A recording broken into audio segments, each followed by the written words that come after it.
പിണറായി വിജയൻ മന്ത്രിസഭ ഒരിക്കൽ കൂടി പുനഃസംഘടിപ്പിക്കപ്പെട്ടിരിക്കുന്നു. കെ രാധാകൃഷ്ണൻ ലോക്സഭയിലേക്ക് വിജയിച്ച സാഹചര്യത്തിലാണ് ഒരിക്കൽ കൂടി മന്ത്രിസഭാ പുനഃസംഘടന. അങ്ങനെ OR കേളു മന്ത്രിയായി പുതുമുഖമായി പിണറായി വിജയന്റെ മന്ത്രിസഭയിലേക്ക് എത്തുന്നു. എന്നാൽ OR കേളുവിന്റെ വകുപ്പുകളുമായി ബന്ധപ്പെട്ട് ഇപ്പോൾ തന്നെ വിവാദം ശക്തമാണ്. ഒതുക്കപ്പെട്ടു OR കേളു എന്നത് വളരെ വ്യക്തവുമാണ്. എങ്കിൽ എന്താണ് അതിന്റെ പിന്നിലെ താല്പര്യം? കഴിഞ്ഞ 6 പതിറ്റാണ്ടായി CPM-ൽ നടമാടിക്കൊണ്ടിരിക്കുന്ന ഈ ഐത്താചരണം, അതിൻ്റെ ഏറ്റവും ഒടുവിലത്തെ ഇരയല്ലേ OR കേളു? അപ്പോൾ ഈ തീരുമാനം യാദൃച്ഛികമല്ല. അതിൻ്റെ 6 പതിറ്റാണ്ട് നീണ്ട ചരിത്രമാണ് നാം ഈ വീഡിയോയിൽ പരിശോധിക്കാൻ പോകുന്നത്. OR കേളു 23-ാം തീയതി ഞായറാഴ്ചയാണ് സത്യപ്രതിജ്ഞ ചെയ്ത് അധികാരമേൽക്കുന്നത്. ആ ചടങ്ങ് കാണാൻ അദ്ദേഹത്തിൻ്റെ കുടുംബാംഗങ്ങളും ഉണ്ടായിരുന്നു. ഭാര്യ PK ശാന്ത, മക്കൾ മിഥുന, ഭാവന, പിതാവ് ഓലഞ്ചേരി രാമൻ, പിന്നെ അടുത്ത ബന്ധുക്കളും ആ ചടങ്ങിൽ പങ്കെടുക്കുകയുണ്ടായി. ഇവിടെ ഈ പറയുന്ന കുടുംബ പശ്ചാത്തലം ആദ്യം ഒന്ന് വേഗം പരിശോധിക്കാം. 2 പെൺകുട്ടികളാണ് OR കേളുവിന്. നേരത്തെ പറഞ്ഞതുപോലെ മിഥുനയും ഭാവനയും. ഭാവന ഇപ്പോഴും വിദ്യാർത്ഥിനിയാണ്. മിഥുന ജോലി ചെയ്യുന്നുണ്ട്. എന്തായി? ബേലൂർ റേഞ്ചിൽ ബീറ്റ് ഫോറസ്റ്റ് ഓഫീസറായാണ് മിഥുന ജോലി ചെയ്യുന്നത്. എന്ന് വെച്ചാൽ എൻട്രി ലെവലിലാണ് അവരുടെ ജോലി. +2 യോഗ്യതയുള്ളവർക്ക് ഈ പറയുന്ന എൻട്രി ലെവലിൽ അപേക്ഷിക്കാം. അങ്ങനെ ജോലി കിട്ടുന്നു. സംവരണവും കൂടി പരിഗണിച്ചുകൊണ്ടാകാം ആ ജോലി. പല ആളുകൾക്കും അവരുടെ പിതാവിൻ്റെ അധികാരവും രാഷ്ട്രീയ സ്വാധീനവും ഉപയോഗിച്ച് പല ലോജിക്കുകൾ ഉപയോഗിച്ച് വിജയഗാഥ രചിക്കാൻ കഴിയുമ്പോൾ ഇവിടെ അത്തരം ഒരു എക്സ്ട്രാ ലോജിക്കിൻ്റെയും പിന്തുണയില്ല മിഥുനയ്ക്ക്. കഷ്ടപ്പെട്ട് +2 വിദ്യാഭ്യാസത്തിൻ്റെ അടിസ്ഥാനത്തിൽ സംവരണം എന്ന ആനുകൂല്യത്തിൻ്റെ അടിസ്ഥാനത്തിൽ ബീറ്റ് ഫോറസ്റ്റ് ഓഫീസറായി അവർ അടരാടുന്നു. OR കേളു CPM-നോടും അടരാടേണ്ട അവസ്ഥയിലെത്തുന്നു. അദ്ദേഹത്തിൻ്റെ പിന്നാക്കാവസ്ഥ കൊണ്ട്, ഏതു തരത്തിലുള്ള പിന്നാക്കാവസ്ഥ കൊണ്ട്? അദ്ദേഹം ഗോത്ര വിഭാഗത്തിൽ നിന്ന്, ST വിഭാഗത്തിൽ നിന്നാണ് എന്ന പിന്നാക്കാവസ്ഥ കൊണ്ട്. കുറിച്യ സമുദായക്കാരനാണ് OR കേളു. 2 പതിറ്റാണ്ടിലേറെയായി ജനപ്രതിനിധിയാണ് തദ്ദേശ സ്ഥാപനങ്ങളിലൂടെ. തിരുനെല്ലി ഗ്രാമപഞ്ചായത്തിലെ ഇടയൂർക്കുന്ന് വാർഡിൽ നിന്ന് 2000-ലാണ് ഗ്രാമപഞ്ചായത്ത് അംഗമായി കേളുവിൻ്റെ തുടക്കം. 2005-ലും 2010-ലുമായി 10 വർഷം തിരുനെല്ലി ഗ്രാമപഞ്ചായത്ത് പ്രസിഡന്റാണ്. OR കേളു വരുന്നത് മാനന്തവാടി സംവരണ മണ്ഡലത്തിൽ നിന്നാണ്. സംവരണത്തിൻ്റെ ആനുകൂല്യങ്ങളാണ് അദ്ദേഹത്തെ ജനപ്രതിനിധിയാക്കുന്നത്, ഇപ്പോൾ മന്ത്രിയാക്കുന്നത്. പക്ഷേ ഈ ഒരു സംവരണാനുകൂല്യവുമില്ലാതെ OR കേളു പ്രവർത്തിച്ചിട്ടുണ്ട് പഞ്ചായത്ത് പ്രസിഡന്റായി. അപ്പോൾ ഒരു സംവരണത്തിൻ്റെയും പിൻബലമില്ലാതെ ദീർഘകാലം പൊതുപ്രവർത്തന രംഗത്ത് പ്രവർത്തിച്ചിട്ടും പരിചയക്കുറവ് എന്ന മേമ്പൊടി ചാർത്തിക്കൊണ്ട് സംവരണത്തിലൂടെ മാത്രം ഒരു സ്ഥാനം കൊടുക്കുകയാണ്. വെച്ച് നീട്ടുന്ന പരിമിതമായ അധികാരമുള്ള ഒരു സ്ഥാനം. ഇതാണോ CPM-ന്റെ പിന്നാക്കരെ ചേർത്ത് പിടിക്കുന്ന രാഷ്ട്രീയം? പ്രധാനപ്പെട്ട ചോദ്യമാണത്. 2016-ലും 2021-ലുമാണ് മാനന്തവാടിയിൽ നിന്ന് കേളു മത്സരിക്കുന്നത്. അന്ന് തോൽപ്പിച്ചത് 2 വട്ടവും ഒരേ സ്ഥാനാർത്ഥിയെ തന്നെയാണ്, UDF-ന്റെ കോൺഗ്രസിന്റെ PK ജയലക്ഷ്മിയെ. PK ജയലക്ഷ്മി 2016-ൽ വരുന്നു. പുതുമുഖമാണ്. ഏറ്റവും പ്രായം കുറഞ്ഞ വനിതാ മന്ത്രിയാണ്. ആദ്യ പട്ടികവർഗ മന്ത്രിയാണ്. ഇതെല്ലാം ഇല്ലാതാക്കപ്പെടുകയായിരുന്നു മാനന്തവാടിയിൽ OR കേളുവിന്റെ ജയത്തോടെ. ജനവിധിയല്ലേ? ജയലക്ഷ്മി തോറ്റില്ലേ? അതിന് കേളുവിനെ കുറ്റം പറഞ്ഞിട്ട് കാര്യമുണ്ടോ? CPM-നെ കുറ്റം പറഞ്ഞിട്ട് കാര്യമുണ്ടോ എന്ന് ചോദിക്കാം. പക്ഷേ നാം മനസ്സിലാക്കേണ്ട ഒരു കാര്യമുണ്ട്. ഒരാൾക്ക് കടന്നു വരാൻ മറ്റൊരാളെ ഹനിക്കണം എന്നത്. അത് ഈ വിഭാഗത്തിൽ നിന്നുള്ളവർക്ക് മാത്രം അനുഭവിക്കേണ്ടി വരുന്ന പരാധീനതയാകുന്നു എന്നത്. PK ജയലക്ഷ്മി 2 തവണ തെരഞ്ഞെടുപ്പിൽ തിരിച്ചടി നേരിട്ടതോടെ രാഷ്ട്രീയ ഭൂപടത്തിൽ നിന്ന്, അധികാര സമവാക്യങ്ങളിൽ നിന്ന് അവരെന്നേക്കുമായി നിഷ്കാസിതയാകില്ല എന്നെന്താണ് ഉറപ്പ്? അപ്പോൾ ഒരു ജനാധിപത്യ വിജയം എന്ന് പറയുന്നത് മറ്റൊരു വിഭാഗത്തിൻ്റെ ജനാധിപത്യപരമായ അടിച്ചമർത്തൽ കൂടിയാവുകയാണ്. അത് പൊതുമണ്ഡലത്തിലുള്ള മുഖ്യധാര രാഷ്ട്രീയ പാർട്ടികൾ മനസ്സിലാക്കേണ്ടതും പരിശോധിക്കേണ്ടതുമാണ്. CPM അത് പ്രത്യേകിച്ചും. ഇനി നമുക്ക് വകുപ്പുകൾ പ്രത്യേകം എടുത്ത് പരിശോധിക്കാം. PK ജയലക്ഷ്മി 2016-ൽ പുതുമുഖമായിരുന്നു. അവർക്ക് OR കേളുവിനെ പോലെ തദ്ദേശ തെരഞ്ഞെടുപ്പുകളിലും വിജയിച്ച് ആ മേഖലകളിലെല്ലാം ഭരണപരിചയത്തോടെ നിൽക്കുന്ന ഒരു പിൻചരിത്രവും ഉണ്ടായിരുന്നില്ല. എന്നിട്ടും 2011-ലെ ഉമ്മൻചാണ്ടി സർക്കാർ അവർക്ക് കൊടുത്ത വകുപ്പുകൾ പരിശോധിക്കണം. എന്തൊക്കെയായിരുന്നു ആ വകുപ്പുകൾ? പട്ടികവർഗം, യുവജനകാര്യം, സൂ, മ്യൂസിയം. 2011 മുതൽ 2016 വരെയാണ് ആ സർക്കാരിൻ്റെ കാലാവധി. ഒരു വ്യാഴവട്ടം മുൻപ് ഇന്ന് CPM ഘോഷിക്കുന്ന ഈ രാഷ്ട്രീയ പരിഗണന ഉമ്മൻചാണ്ടി സർക്കാർ നൽകി. ഇത്തരം ഒരു കൊട്ടുവാദ്യങ്ങളുടെയും അകമ്പടിയില്ലാതെ. എന്തായിരുന്നു അത്? ഇപ്പോൾ കുറിച്യാർ സമുദായത്തിൽ നിന്ന് OR കേളു വരുന്നു. ട്രൈബിൽ നിന്ന് വരുന്ന ആദ്യത്തെ CPM-ന്റെ മന്ത്രി എന്ന വിശേഷണം. വയനാട്ടിൽ നിന്ന് പിണറായി വിജയന്റെ മന്ത്രിസഭയിലേക്ക് എത്തുന്ന ആദ്യ മന്ത്രി എന്ന വിശേഷണം കേളുവിന് വിശേഷണ പദങ്ങൾ മാത്രമേ ഉള്ളൂ. അപ്പോൾ വിശേഷണങ്ങളുടെ മാത്രം മറപറ്റി OR കേളുവിന് നിൽക്കേണ്ടി വരികയാണ്. ഇപ്പോൾ കിട്ടിയത് തന്നെ അദ്ദേഹത്തിന് അർഹതപ്പെട്ടതിനേക്കാൾ അപ്പുറമാണ് എന്ന മനോഭാവത്തോടെ വേണം ഇനിയിപ്പോൾ സെക്രട്ടേറിയറ്റിലിരുന്ന് ഭരണം നടത്താൻ. ആ അവസ്ഥയാണുള്ളത്. ഇതിൽ OR കേളുവിനെ കൊണ്ട് തന്നെ ഒരു കുറ്റസമ്മത പത്രവും എഴുതി വാങ്ങിയിട്ടുണ്ട് ഈ പാർട്ടിയും ഈ പാർട്ടിയുടെ ഈ രാഷ്ട്രീയ നിലപാടും. കേളു പറയുകയാണ്, ആദ്യമായിട്ടാണ് മന്ത്രിയാകുന്നത്, അതുകൊണ്ട് പ്രവൃത്തി പരിചയക്കുറവുണ്ട്. പാർലമെന്ററി കാര്യങ്ങളൊക്കെ കൈകാര്യം ചെയ്യുമ്പോൾ പരിചയമുള്ളവർ തന്നെ വരുന്നതാണ് അതിൻ്റെ ശരി. നാം കണ്ടതാണ് 2016 നിയമസഭയിലേക്ക് വന്നു, 2021 വന്നു. അതിനു മുൻപ് ഏതൊക്കെ ഘട്ടങ്ങളിൽ തദ്ദേശ തെരഞ്ഞെടുപ്പുകളിലൂടെ വിജയിച്ച് ആ മേഖലകളിലെല്ലാം അദ്ദേഹത്തിൻ്റെ പ്രാവീണ്യം തെളിയിച്ചിട്ടുണ്ട് എന്നത്.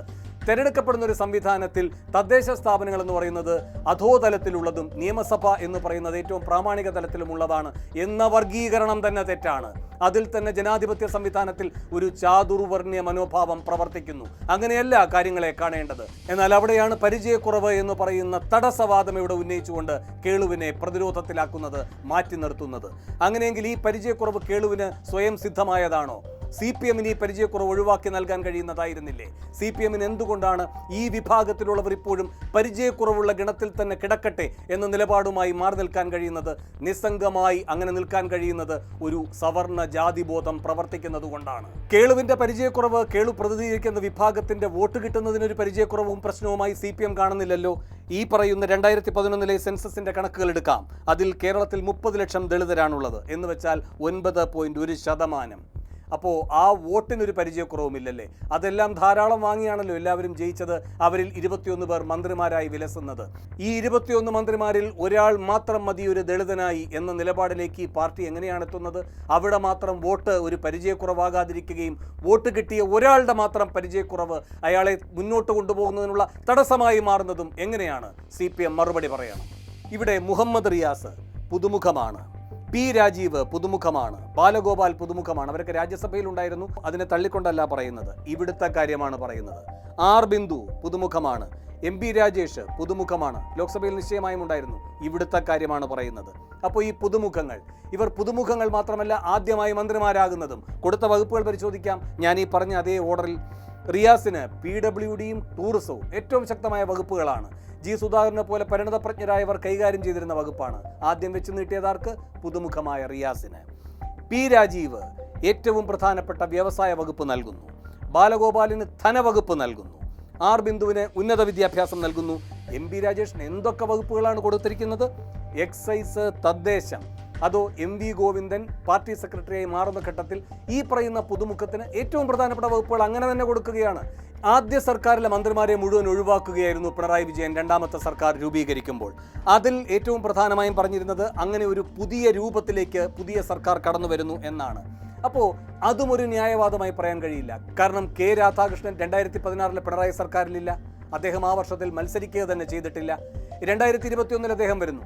നമുക്കറിയാവുന്നതുപോലെ K. രാധാകൃഷ്ണൻ ആദ്യമായി മന്ത്രിയാകുന്നത് നയനാർ മന്ത്രിസഭയിലാണ്. ആ മന്ത്രിസഭയിൽ SC/ST പിന്നാക്കക്ഷേമ വകുപ്പുകൾ തന്നെയാണ് K. രാധാകൃഷ്ണൻ കൈകാര്യം ചെയ്തിരുന്നത്. പിന്നെ കാലം എത്ര മാറി മറിഞ്ഞു. എത്രയോ തവണ വീണ്ടും വിജയിച്ചു വന്നു K. രാധാകൃഷ്ണൻ. സ്പീക്കർ പദവിയിൽ നിൽക്കുകയുണ്ടായി, പ്രതിപക്ഷ വിപ്പായി പ്രവർത്തിക്കുകയുണ്ടായി. അപ്പോൾ ഇതെല്ലാം കഴിഞ്ഞ് 2021 പിണറായി വിജയന്റെ മന്ത്രിസഭയിലേക്ക് വരുമ്പോൾ അപ്പോഴും രാധാകൃഷ്ണന് കിട്ടുന്നത് എന്താണ്? SC/ST പിന്നാക്കക്ഷേമം, പിന്നെ ഈ പറയുന്ന പാർലമെന്ററി കാര്യം, ദേവസ്വം.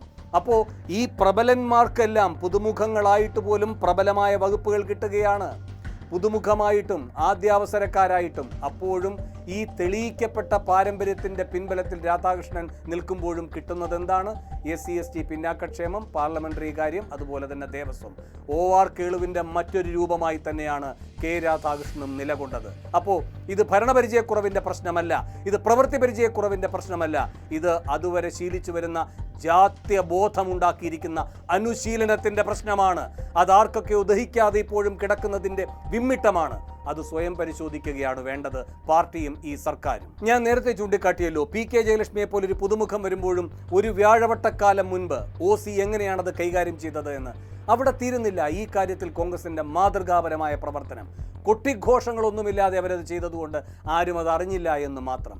77 K. കരുണാകരൻ്റെ സർക്കാർ വരുന്നു. അന്ന് K. കരുണാകരൻ്റെ മന്ത്രിസഭയിൽ ഇടം പിടിച്ച ഒരാളുണ്ട്, KK. ബാലകൃഷ്ണൻ. കെ ബാലകൃഷ്ണൻ ഇങ്ങനെ ചാലക്കുടി, ചേലക്കര, തൃത്താല തുടങ്ങിയ സംവരണ മണ്ഡലങ്ങളിൽ നിന്ന് തന്നെയാണ് വന്നിട്ടുള്ളത്.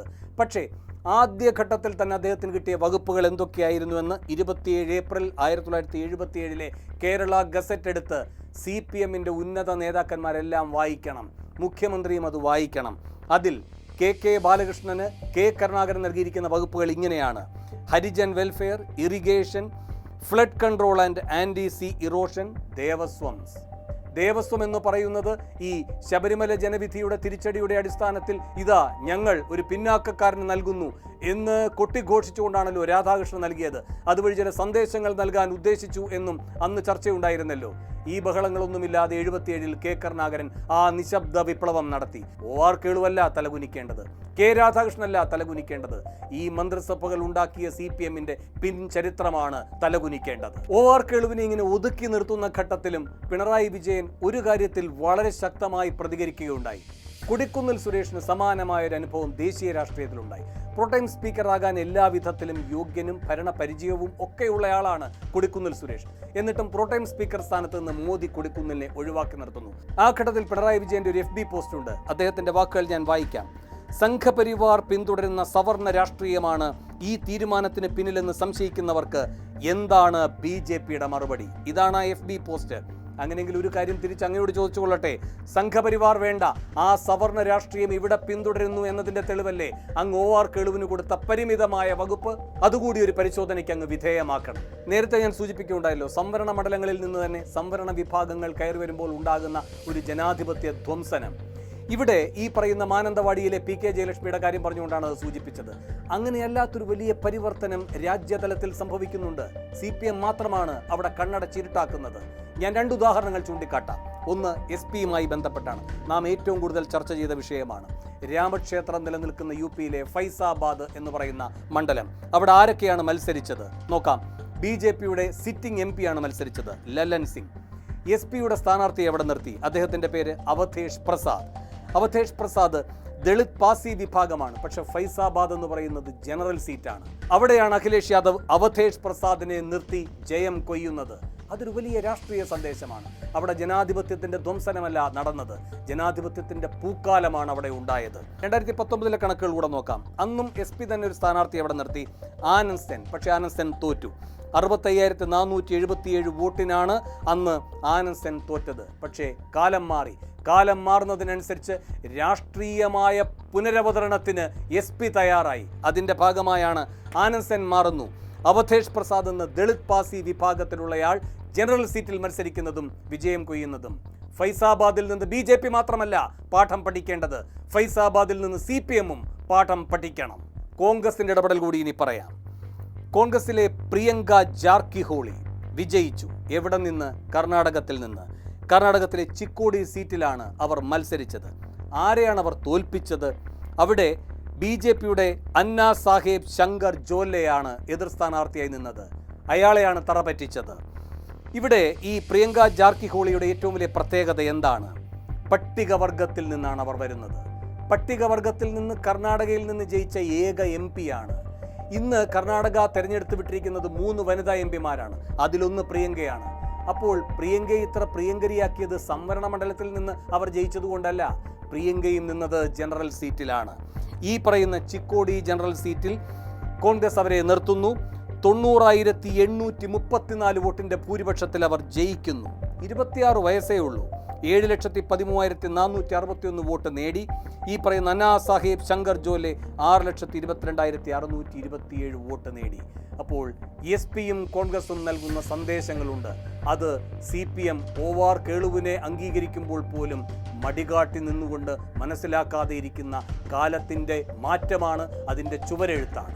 നമുക്ക് OR കേളുവിലേക്ക് മാത്രമായ കാര്യങ്ങൾ പരിമിതപ്പെടുത്തേണ്ടതില്ല. ഞാൻ ഈ തുടക്കത്തിൽ സൂചിപ്പിച്ചല്ലോ, 6 പതിറ്റാണ്ടായി CPM-ൽ ഭരിച്ചുകൊണ്ടിരിക്കുന്ന സവർണ ജാതിബോധമാണ് OR കേളുവിനെ അടക്കം ഇന്ന് ഇരകളുടെ പട്ടികയിലേക്ക് മാറ്റി നിർത്തുന്നത് എന്ന്.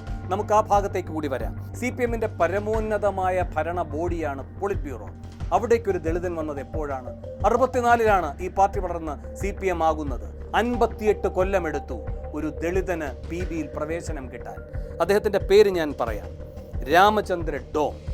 ഈ രാമചന്ദ്ര ഡോമിന് ഭരണപരിചയക്കുറവുണ്ടായിരുന്നോ? പൊതുപ്രവർത്തനത്തിൽ പരിചയക്കുറവുണ്ടായിരുന്നോ? 7 വട്ടം MP ആയിട്ടുണ്ട്. 7 വട്ടം. ബംഗാൾ ഘടകത്തിൽ നിന്നാണ് അദ്ദേഹം വരുന്നത്. കേന്ദ്ര കമ്മിറ്റി അംഗമാണ്, നമ്മുടെ രാധാകൃഷ്ണനെ പോലെ.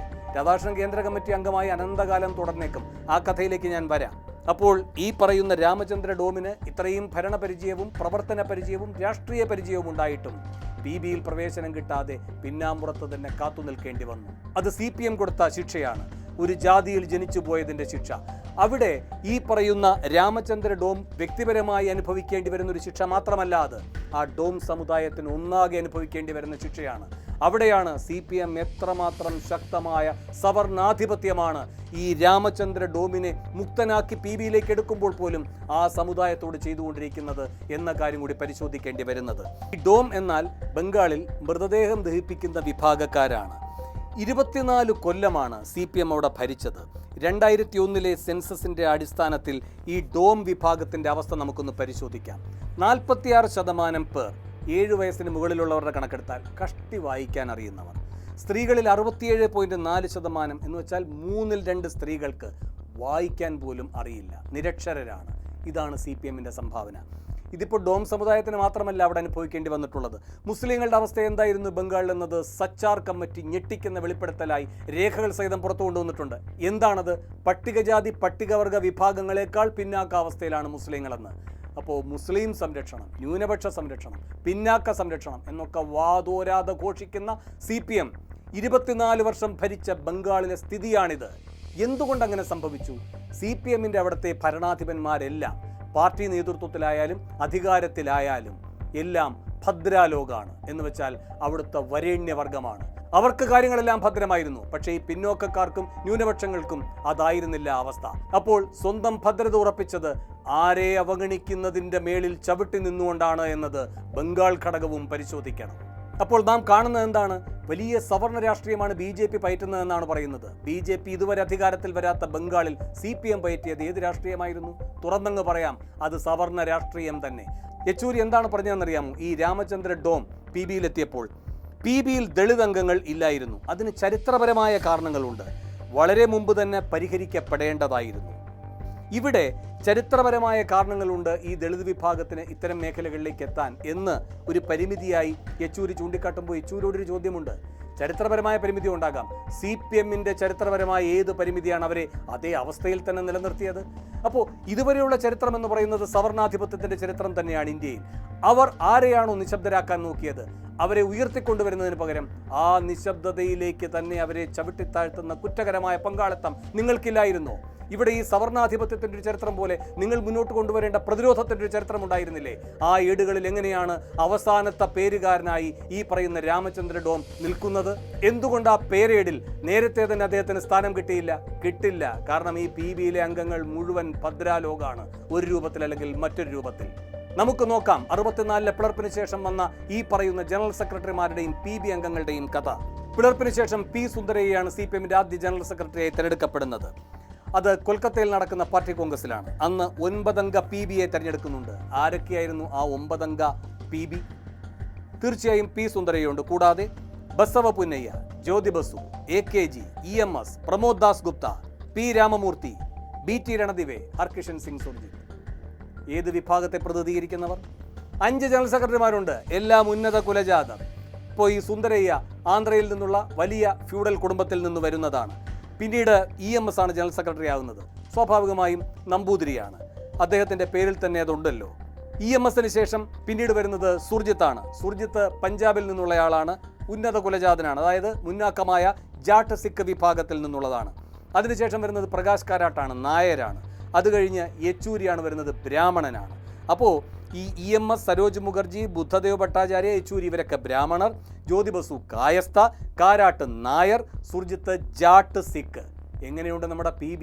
എങ്ങനെയുണ്ട് നമ്മുടെ ജനറൽ സെക്രട്ടറിമാർ വരുന്ന സാഹചര്യം? അപ്പോൾ ഇതൊന്നും ചരിത്രപരമായ സാഹചര്യം എന്ന് പറഞ്ഞുകൊണ്ട് അതിൻ്റെ തലയിലേക്ക് പഴിയായി ചുമത്തേണ്ടതില്ല. ആ പഴി സ്വന്തം ചുമലിലും തലയിലും തന്നെയാണ് നിങ്ങൾ ഓരോരുത്തരും ചുമക്കേണ്ടത്. ഇതിനിടയിൽ ഞാൻ ഒരു കാര്യം സൂചിപ്പിച്ചിരുന്നല്ലോ, K. രാധാകൃഷ്ണനും കേന്ദ്ര കമ്മിറ്റി അംഗമാണ്, അദ്ദേഹം അനന്തകാലം അങ്ങനെ തുടരുമെന്ന്. അത് യാദൃച്ഛികമായി പറഞ്ഞതല്ല. ഈ രാമചന്ദ്ര ഡോം പാർട്ടി കോൺഗ്രസിലൂടെ PB അംഗമാകുന്നത് കേരളത്തിൻ്റെ മണ്ണിൽ വെച്ചാണെന്നൊരു സവിശേഷത കൂടിയുണ്ട്. കണ്ണൂരിൽ നടന്ന 23ാം പാർട്ടി കോൺഗ്രസിലാണ് അങ്ങനെ ആദ്യത്തെ ദളിത് പ്രാതിനിധ്യം വരുന്നത്. നേരത്തെ പറഞ്ഞതുപോലെ 58 വർഷം കഴിഞ്ഞിട്ട് 3 പേർ ഇറങ്ങേണ്ട ഒരു സാഹചര്യം വന്നപ്പോൾ കൂടിയാണ് കേട്ടോ ഇങ്ങനൊരു ദളിത് പ്രാതിനിധ്യത്തിൻ്റെ അവസരം വരുന്നത്. SRP ഇറങ്ങുന്നു, ഹനൻ മുള്ള ഇറങ്ങുന്നു, ബിമൻ ബോസ് ഇറങ്ങുന്നു. ഈ ഹനൻ മുള്ള മുസ്ലിം എന്ന നിലയിൽ കൂടി PBയിൽ പരാമർശിക്കപ്പെടേണ്ട വ്യക്തിയാണ്. അതിലേക്ക് വരാം. അതിനുമുമ്പ് ഈ രാധാകൃഷ്ണൻ്റെ കഥയൊന്ന് പറഞ്ഞോട്ടെ. അന്ന് ഈ കണ്ണൂരിലെ പാർട്ടി കോൺഗ്രസ് നടക്കുമ്പോൾ ഒരു ദളിത് പ്രാതിനിധ്യം ഉറപ്പാക്കപ്പെടുമെന്ന ചർച്ച വന്നു. ആ ഘട്ടത്തിൽ ഉയർന്നു കേട്ട പേരാണ് AK ബാലൻ്റേത്. AK ബാലൻ പിണറായിക്ക് ശേഷം കോടിയേരി, ബേബി എന്നിവർക്കൊപ്പം പ്രവർത്തിച്ചിട്ടുള്ള ആളാണ്. സീനിയറാണ്, രാധാകൃഷ്ണനേക്കാൾ സീനിയറാണ്. അപ്പോൾ രാധാകൃഷ്ണൻ്റെ സാധ്യത കുറവാണ്, ബാലൻ്റെ സാധ്യത കൂടുതലായി കൽപ്പിക്കപ്പെട്ടു. ആത്യന്തികമായി എന്ത് സംഭവിച്ചു? ബാലനും പോയി, രാധാകൃഷ്ണനും പോയി, വിജയരാഘവൻ കയറി വന്നു. കേരളത്തിൻ്റെ ഭദ്രാലോ കോൺട്രിബ്യൂഷൻ ഇതല്ലേ സംഭവിച്ചത്? എന്ന് മാത്രവുമല്ല, ഈ പറയുന്ന രാമചന്ദ്ര ഡോമിനെ മാത്രമേ ഉൾപ്പെടുത്താൻ കഴിയൂ, ഒരു ദളിതനെ മാത്രമേ ഉൾപ്പെടുത്താൻ കഴിയൂ എന്നൊരു ഭരണഘടന CPM-നുണ്ടോ? അപ്പോൾ മറ്റുള്ളവർക്കെല്ലാം അവസരം നിഷേധിക്കപ്പെടുന്നു. ജയലക്ഷ്മിയുടെ അവസരം OR കേളുവിലൂടെ നിഷേധിക്കപ്പെടുന്നത് പോലെ AK ബാലൻ്റെയും K രാധാകൃഷ്ണൻ്റെയും എല്ലാം അവസരം കൂടിയാണ് രാമചന്ദ്ര ഡോമിലൂടെ നിഷേധിക്കപ്പെടുന്നത്. ഇത് ആര് മുന്നോട്ട് വയ്ക്കുന്ന തത്വശാസ്ത്രമാണ്? ഇതൊരു സവർണ തത്വശാസ്ത്രമാണ്, ഒഴിവാക്കപ്പെടുന്നതിൻ്റെ തത്വശാസ്ത്രം. എന്ന് മാത്രവുമല്ല, ചില പ്രായപരിധികളിലൂടെ വെച്ചിട്ടുണ്ട്. അതുകൊണ്ട് ഇനി AK ബാലന് അവസരമേ കിട്ടാൻ പോകുന്നില്ല. 75 വയസ്സാണ് പ്രായപരിധി. എന്നാൽ നാം ഈ PBയുടെ 64 മുതലുള്ള ഘടന പരിശോധിക്കുകയാണെങ്കിൽ എത്ര വട്ടം ഒരേ ആളുകൾ അവിടെ തന്നെ ഇരിപ്പിടം ഉറപ്പിച്ച് കഴിയുന്നു എന്നറിയാമോ? മണിക് സർക്കാർ അടക്കമുള്ളവർ. ഈ ബിമൻ ബോസ് എന്നൊക്കെ പറയുന്നത് എത്ര കാലമായി അവിടെ ഉണ്ടായിരുന്നതാണ്. പ്രായാധിക്യം കൊണ്ട് മാത്രമാണ് മാറുന്നത്. SRP അടക്കമുള്ളവർ. അപ്പോൾ പ്രായാധിക്യം കൊണ്ട് ഇറങ്ങുന്നതുവരെ ആ കട്ടിലൊഴിയില്ല എന്ന് പറയുന്നത് ഏത് തരത്തിലുള്ള രാഷ്ട്രീയ നിലപാടാണ്? യെച്ചൂരി തന്നെ ഈ PBയുടെ പോരായ്മകൾ ഇടയ്ക്കൊക്കെ ചൂണ്ടിക്കാട്ടാറുണ്ട്. നേരത്തെ ഈ പറയുന്ന ദളിത് പ്രാതിനിധ്യത്തിൻ്റെ കാര്യം യെച്ചൂരി ഏറ്റു പറയുന്നത് കേട്ടല്ലോ. കൂടാതെ യെച്ചൂരി പറഞ്ഞ മറ്റ് 2 കാര്യങ്ങൾ കൂടിയുണ്ട്. ഞങ്ങളുടെ PBയിൽ 2 മുസ്ലിങ്ങൾ വന്നിട്ടുണ്ട്, ഞങ്ങളുടെ PBയിൽ 1 ക്രിസ്ത്യാനി വന്നിട്ടുണ്ട്, ഞങ്ങളുടെ PBയിൽ 2 സ്ത്രീ പ്രാതിനിധ്യം ഉറപ്പാക്കപ്പെട്ടിട്ടുണ്ട്. ഇവിടെ ആദ്യം വന്ന മുസ്ലിം ആരാണ് എന്നത് നാം പ്രത്യേകം പരിശോധിക്കേണ്ടതുണ്ട്. 2008 19ാം പാർട്ടി കോൺഗ്രസിൽ മുഹമ്മദ് അമീൻ ആണ് ആദ്യമായി മുസ്ലിം സമുദായത്തിൽ നിന്ന് PBയിലേക്ക് എത്തുന്നത്. അമീൻ വളരെ ശക്തമായി ട്രേഡ് യൂണിയൻ രംഗത്ത് പ്രവർത്തിച്ചിട്ടുള്ള വ്യക്തിയാണ്, ദീർഘകാല പരിചയമുള്ള ആളാണ്. പാർലമെന്ററി രംഗത്തുമുണ്ട് അദ്ദേഹത്തിന് പരിചയം. അപ്പോൾ വർഗ സംഘടനയിൽ പ്രവർത്തിക്കുന്നയാളാണ്. 19ാം പാർട്ടി കോൺഗ്രസ് വരെ കാത്തു നിൽക്കേണ്ടി വന്നു PBയിൽ അംഗമാകാൻ. അതിനുശേഷം എന്താണ് സംഭവിക്കുന്നത്? 20ാം പാർട്ടി കോൺഗ്രസ് നടക്കുന്നു. അപ്പോൾ തന്നെ അമീൻ ഇല്ലാതെയാകുന്നു, PBയിലില്ല. അവിടെ ഒരു കാര്യം ശ്രദ്ധിക്കണം, ഭദ്രാലോക എല്ലാവരും ഭദ്രമായി തന്നെ അവിടെയുണ്ട്. കേരളത്തിൽ നിന്നുള്ള അംഗങ്ങൾ അടക്കമുള്ളവരെല്ലാം അവിടെ അനാദികാലം വിരാജിക്കുകയാണ്. പക്ഷേ ഒറ്റത്തവണ മുഹമ്മദ് അമീൻ വന്നു, അടുത്ത പാർട്ടി കോൺഗ്രസിൽ ഇല്ല. 21ാം പാർട്ടി കോൺഗ്രസിൽ ഒരു കാര്യം സംഭവിക്കുന്നുണ്ട്. മുഹമ്മദ് സലീം PB അംഗമാകുന്നു. അത് 2015-ലാണ്. അപ്പോൾ ഒരു കാര്യം ശ്രദ്ധിച്ചോളൂ, 22ാം പാർട്ടി കോൺഗ്രസിൽ 2018 ഹനൻ മുള്ളയും PBയിലെത്തുന്നു. അപ്പോൾ 2 പേരുണ്ടാകുന്നു. പിന്നീട് എന്താണ് സംഭവിക്കുന്നത്? 23ാം പാർട്ടി കോൺഗ്രസിൽ എന്താണ് സംഭവിച്ചത്? രാമചന്ദ്ര ഡോം നാം നേരത്തെ പറഞ്ഞതുപോലെ തന്നെ PBയിലേക്ക് എത്തുന്നു. അപ്പോൾ ഹനൻ മുള്ള പോയി. പ്രായാധിക്യമൊക്കെ പറഞ്ഞിട്ടാണ് നേരത്തെ സൂചിപ്പിച്ചല്ലോ SRP, ഹനൻ മുള്ള, ബിമൻ ബോസ് പോകുന്നത്. അപ്പോൾ ഇവിടെ ഈ പ്രായാധിക്യത്തിൻ്റെ കാര്യം പറഞ്ഞ് ഹനൻ മുള്ളയെ മാറ്റുമ്പോഴും മറ്റൊരു മുസ്ലിം പ്രാതിനിധ്യം ഉറപ്പാക്കാത്തത് എന്തുകൊണ്ടാണ്? ഒരു മുസ്ലിം ഉണ്ടല്ലോ, അത് മതി എന്നാണോ? അപ്പോൾ ഇതാണ് PBയുടെ ജാത്യ ഘടന. ഇനി ഈ ദേവസ്വം വകുപ്പുമായി ബന്ധപ്പെട്ട് ആദ്യം സൂചിപ്പിച്ച കാര്യത്തിലേക്ക് കൂടി വന്ന് ഈ വീഡിയോ അവസാനിപ്പിക്കാം. എങ്ങനെയാണ് രാധാകൃഷ്ണന്റെ കൈവശമുണ്ടായിരുന്ന ദേവസ്വം വകുപ്പ് കേളുവിലേക്ക് എത്തുമ്പോൾ നഷ്ടപ്പെടുന്നത് എന്നതിൻ്റെ കഥയാണ് നാം പരിശോധിക്കുന്നത്. ഈ തെരഞ്ഞെടുപ്പിന്റെ തിരിച്ചടിയുടെ പ്രധാനപ്പെട്ട ഒരു കാരണമായി CPM കണ്ടെത്തിയിരിക്കുന്നത് പിന്നാക്ക വിഭാഗം അകന്നുപോയി എന്നതാണ്. എന്ന് വെച്ചാൽ ഈ പാർട്ടിയുടെ നട്ടെല്ലായ SNDP വിഭാഗം അകന്നുപോയി എന്ന്. അപ്പോൾ വെള്ളാപ്പള്ളിയെ പ്രീതിപ്പെടുത്തേണ്ടതുണ്ട്. അതുകൊണ്ടാണ് VN വാസവന് ഈ ദേവസ്വം വകുപ്പ് പിണറായി സർക്കാർ നൽകുന്നത്. ഇനി ഈ പറയുന്ന ദേവസ്വം വകുപ്പ് എങ്ങനെയാണ് ഉന്നതർക്ക്, സവർണർക്ക് പ്രീണനത്തിനുള്ളൊരു വകുപ്പായി അധപ്പതിച്ചത് എന്ന കാര്യം കൂടി പരിശോധിക്കാം. 2018 നവംബർ മാസത്തെ മനോരമ വാർത്ത കേൾക്കൂ. ദേവസ്വം ബോർഡുകളിൽ മുന്നാക്കക്കാരിലെ സാമ്പത്തിക പിന്നാക്കക്കാർക്ക് 10% സംവരണം. ആ വാർത്ത ഇങ്ങനെയാണ് പോകുന്നത്. സംസ്ഥാനത്തെ ദേവസ്വം ബോർഡുകളിൽ മുന്നാക്ക സമുദായങ്ങളിലെ സാമ്പത്തികമായി പിന്നാക്കം നിൽക്കുന്നവർക്ക് 10% സംവരണം പ്രാബല്യത്തിലാകുന്നു. ദേവസ്വം നിയമനങ്ങളുടെ അധികാര ചുമതലയുള്ള ദേവസ്വം ബോർഡുകൾ ഇത് സംബന്ധിച്ച് തയ്യാറാക്കിയ പ്രത്യേക ചട്ടം സർക്കാർ അംഗീകരിച്ചു. ദേവസ്വം നിയമനങ്ങളിൽ ഹിന്ദുക്കളിലെ സംവരണ വിഭാഗങ്ങൾക്കായി 32% സംവരണമാണ് ദേവസ്വം റിക്രൂട്ട്മെന്റ് ബോർഡ് ചട്ടപ്രകാരം ഉണ്ടായിരുന്നത്. അഹിന്ദുക്കൾക്ക് ദേവസ്വം ബോർഡുകളിൽ നിയമനം നൽകാത്തതിനാൽ അവർക്കുള്ള 18% സംവരണം ഓപ്പൺ മെറിറ്റിലേക്ക് മാറ്റിയിരിക്കുന്നു. ഇങ്ങനെയായിരുന്നു ആ വാർത്ത വന്നത്. എന്ന് പറയുമ്പോൾ എന്താണ് യഥാർത്ഥത്തിൽ സംഭവിക്കുന്നത്? ദേവസ്വം ബോർഡിലേക്ക് ഈ പറയുന്ന ഉന്നതർക്ക് കൂടുതൽ പ്രാതിനിധ്യം ഉറപ്പാക്കുകയാണ് ചെയ്യുന്നത്. രാധാകൃഷ്ണൻ ആ വകുപ്പ് ഭരിച്ചാലും OR കേളുവിന് കിട്ടാതിരുന്നാലും ഒരു കുഴപ്പവും സംഭവിക്കുന്നില്ല മുന്നാക്കക്കാർക്ക്. ഇവരെന്തൊക്കെ ചെയ്തു എന്നറിയാമോ? ഇപ്പൊ SNDP മാത്രമല്ല പ്രീണിപ്പിച്ചുകൊണ്ടിരിക്കുന്നത്, നേരത്തെ NSSനെയും പ്രീണിപ്പിച്ചുകൊണ്ടിരിക്കുകയാണ്. ദേവസ്വം ബോർഡ് നിയമനങ്ങൾ PSCക്ക് വിടുമെന്നത് ഇടതുപക്ഷത്തിന്റെ പ്രഖ്യാപിത നിലപാടായിരുന്നു. അവരതിൽ നിന്ന് പിന്നാക്കം പോയി. എന്നിട്ട് ഒരു ദേവസ്വം റിക്രൂട്ട്മെന്റ് ബോർഡ് ഉണ്ടാക്കി. എന്നു മാത്രമല്ല LDF സർക്കാർ ചെയ്ത മറ്റൊരു കാര്യം കൂടിയുണ്ട്. ഈ മുന്നാക്കത്തിലെ പിന്നാക്കമായ വിദ്യാർത്ഥികൾക്ക് 10% സംവരണം.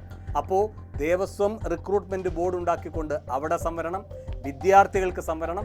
ഇതിനുശേഷം മോദി 2019 ഭരണഘടനാ ഭേദഗതിയിലൂടെ കൊണ്ടുവന്ന 10% സാമ്പത്തിക സംവരണം അതിവേഗം പിണറായി ഇവിടെ നടപ്പാക്കി. അപ്പോൾ സർക്കാർ ഉദ്യോഗങ്ങളിലും അങ്ങനെ തന്നെ ഈ പറയുന്ന മുന്നാക്ക സംവരണം. ഇതിനപ്പുറം NSSനെ പ്രീതിപ്പെടുത്താൻ വേറെ എന്തു വേണം? അപ്പോൾ വാസവൻ ഇത് കൈവശം വെച്ച് പ്രവർത്തിച്ചാലും അങ്ങനെയൊന്നും നടേശൻ പ്രീതിപ്പെടില്ല എന്നത് ഈ ചരിത്രം, ഈ പിൻചരിത്രം സാക്ഷ്യപ്പെടുത്തുന്നു. അങ്ങനെ കേരളവുമായി ബന്ധപ്പെട്ട് എങ്ങനെയാണ് CPMന്റെ സവർണബോധം പ്രവർത്തിച്ചിട്ടുള്ളത് എന്നതിൻ്റെ കഥയാണ് നാം കണ്ടത്. ഒരു കാര്യം കൂടി പറഞ്ഞ് അവസാനിപ്പിക്കാം. കേരം തിങ്ങും കേരള നാട്ടിൽ KR ഗൗരി ഭരിച്ചിടും എന്ന മുദ്രാവാക്യം വായ കൊണ്ട് മാത്രം പറയുകയും പ്രവർത്തിക്കാതിരിക്കുകയും ചെയ്ത പാർട്ടിയാണിത്. അന്ന് പിന്നെ മുഖ്യമന്ത്രിയായത് ആരാണ്? EK നായനാരാണ്. അതിനു മുൻപ് മുഖ്യമന്ത്രിയായിരുന്നത് ആരാണ്? EMS നമ്പൂതിരിപ്പാടാണ്. EMSന്റെ പേരിൽ തന്നെ ജാതിവാലുണ്ടല്ലോ. അത് എല്ലാ കാലവും അദ്ദേഹം മുറതെറ്റാതെ ഉപയോഗിച്ചിട്ടുമുണ്ടല്ലോ. ഇവിടെ ഈ പറയുന്ന KR ഗൗരി മുഖ്യമന്ത്രിയായില്ല എന്ന് മാത്രമല്ല, സംസ്ഥാന സമിതിയിൽ KR ഗൗരിക്കെതിരെ വന്ന അധിക്ഷേപ പരാമർശം എന്നത് ചോവത്തി എന്നാണ്. അതേ കമ്മിറ്റികളിൽ നമ്പൂതിരിപ്പാട് എന്ന പേരിൽ EMSും ഇരുന്നിട്ടുണ്ട്. എന്നു മാത്രവുമല്ല, EMSനെ സ്വകാര്യമായി തിരുമേനി എന്ന് വിളിക്കുന്നവരായിരുന്നു ഉദ്യോഗസ്ഥ സംവിധാനം ഒന്നടങ്കം. അപ്പോൾ ഇതെല്ലാം നമുക്കറിയുന്നതും അറിയാത്തതുമായ കഥകളിൽ പെടുന്നതാണ്. CPM രൂപപ്പെട്ടപ്പോൾ ഉണ്ടായ ആദ്യത്തെ ജനറൽ സെക്രട്ടറിയുടെ പേര് എന്ന് പറയുന്നത് സുന്ദരയ്യ എന്നായിരുന്നില്ല. സുന്ദരയുടെ മുഴുവൻ പേര് സുന്ദരരാമി റെഡ്ഡി എന്നായിരുന്നു. ഫ്യൂഡൽ കുടുംബത്തിൽ നിന്നാണ് വന്നത്. ജാതിയെ സൂക്ഷിക്കുന്ന ഭാഗം മാറ്റിയാണ് അദ്ദേഹത്തിൻ്റെ പേര് സുന്ദരയ്യ എന്നാക്കിയത്. EMS ഒരിക്കലും പാലിക്കാത്ത ഒരു പ്രവൃത്തി. അപ്പോൾ ഇതെല്ലാം എന്താണ് വ്യക്തമാക്കുന്നത്? സവർണബോധം ബലിഷ്ഠമായി നിൽക്കുന്നു CPMൽ എന്നാണ്. കേരള CPMൽ പ്രത്യേകിച്ചും. ഒരു കാര്യം കൂടി, ക്ഷേത്രമെന്ന് പറയുന്നത് പാരമ്പര്യമായി നാം ഉപയോഗിക്കുന്ന അർത്ഥം മാത്രം ഉൾക്കൊള്ളുന്നതല്ല. അതിന് പുരോഗമനപരമായ ഒരർത്ഥം കൂടിയുണ്ട്. എന്താണത്? പ്രവൃത്തി മണ്ഡലം എന്നതാണ് ആ അർത്ഥം. ആ പ്രവൃത്തി മണ്ഡലത്തിൽ നിന്ന് രാധാകൃഷ്ണൻ പിഴുതെറിയപ്പെടുന്നു. OR കേളു അരികുവൽക്കരിക്കപ്പെടുന്നു. ഒരു ക്ഷേത്രപ്രവേശന വിളംബരം ഉണ്ടാകേണ്ടതുണ്ട് CPMൽ. ആ പാർട്ടി നിലനിർത്തുന്ന രാഷ്ട്രീയമായ ചാതുർവർണ്ണ വ്യവസ്ഥ അത് ഇല്ലാതാക്കാൻ ആ പാർട്ടിക്കകത്തു നിന്ന് തന്നെ വലിയൊരു മണിമുഴക്കം ഉണ്ടാകേണ്ടതുണ്ട്.